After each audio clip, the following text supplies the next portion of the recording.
Welcome to the Running Network Show. Join us each time as we explore the people, the places, and the events that shape our great sport. Hi, I'm Desiree Davila of Hanson's Brooks Distance Project here in Boston. I just finished up second place at the Boston Marathon 2011. It's a solid day out there, so just kind of go through it. We had a big pack early on, and Kim Smith sort of took off in front of everybody. I think we went through halfway in 1:11:38, 1:11:40, and it was kind of back and forth pace-wise. So I tucked in the back at times, but I was sure to make sure it didn't get any slower than 5:30. And then heading into the hills, people started kind of falling off, and I was able to pick up a lot of people. And I actually, at that point, Kim Smith is having some injury trouble. I saw her pull over and stretch, and I knew that I was coming up on a lot of people, and it kind of opened up the race. So I believe at 20 miles I was in top 5, which was the goal heading in, and then it was really just race from there on in. And you know, the last 2 to 3 miles was back and forth of surges between myself and the eventual winner. And she just had a little more left than me on the last stretch there. With the pack at the beginning, you guys, did you just kind of, roll into the race, or did you push it at that point? I mean, you had a good sized pack there. How did you feel early on? Well, Kim Smith was out really early. I went through my first K leading the second pack in, I think we were 3:18 for a K, and she was well ahead of us.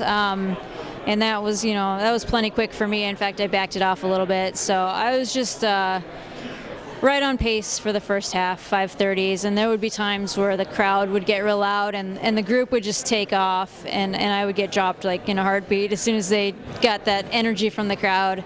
And then I would reel them in, and they would actually be going a little slower than me, so I'd go to the front and infuse a little bit of pace, and so it kind of went back and forth that way for a lot of the first half of the race. Now, obviously the race, when you hit the first hill, which is the big one, is 16.5, how many were there, and how did you feel going up that first major hill? I think everyone was there at that point. Kim was still out in front, and there was probably a group of about 15.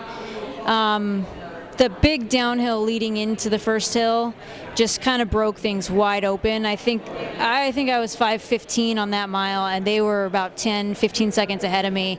And then, at the fire station going up from there, it just was kind of carnage laying out in front of me, and I was able to really work through people. And then by the time you hit Heartbreak Hill at mile 20-21, then how many of you was just you and the other lady, or what, there was 5 of you? 21 I passed, at mile 20 I passed 5th place, and I was closing really well on the top 4, and I think one of them was kind of struggling to hang on, so I knew I was running a better clip than them at that point, and I knew if I caught up to them, I should definitely make it honest again, not let anybody relax or get comfortable. So.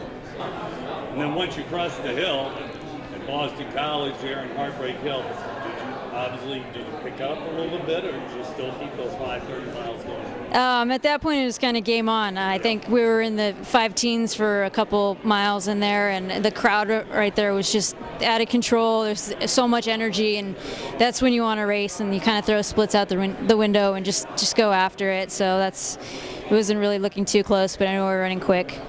And then when you when you guys went under that little tunnel, that's always kind of an interesting spot. Did you guys stay right there together when you go down and back up? We were. I think I might have been a touch behind at that point, and there's a little downhill there, and I seemed to actually gain a little bit on them on the uphill. So I think I closed it up a little bit, but it was back and forth. No one was doing anything to break it open at that point. It was just kind of testing each other out.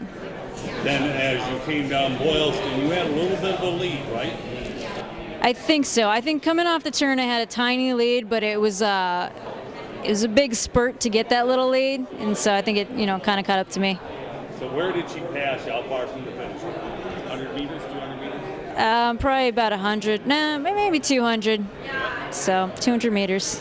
But still phenomenal. 224. Thank you. And how much do you think the wind helped you today, time-wise? It's tough to say. I mean, you look at the men's field, and there was some just phenomenal times, and you can't say that the wind didn't help a little bit. But I think John Hancock did a great job of putting together just really strong, deep fields, and I think that helped more than anything else. So.